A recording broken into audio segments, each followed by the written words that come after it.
Well, Eva, your speech pleased us all. Those who agreed and thought it over, and those who disagreed and are glad it's over. We, the VFG, stand for clarity, honesty, and a government that doesn't look at the symptoms but the root of the problem. We stand for the future, and the future is now. Today we write history.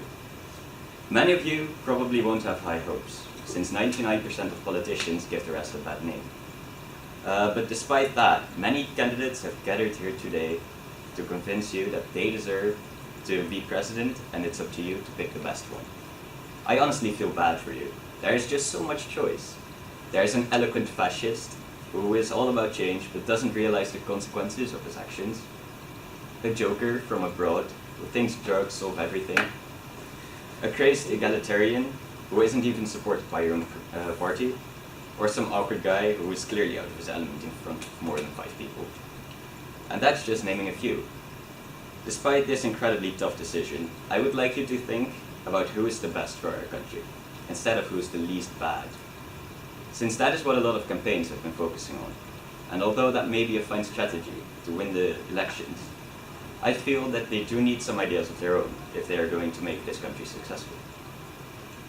And please understand that I am not necessarily criticizing them for focusing on their campaign.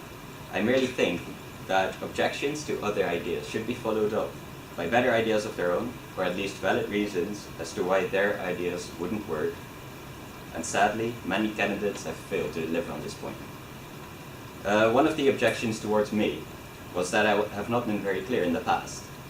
And since it would be a shame if you were to start voting uninformed, I shall tell you my ideas once more. However, I won't go over my entire plan, since I would like to be done before you're done listening. So to sum up my entire campaign, we want economic reforms, a reduction of discrimination in the working environment, more focus on education, a smoothly operating healthcare system, and a transparent, honest government. Vote for a brighter future. Vote VFJ.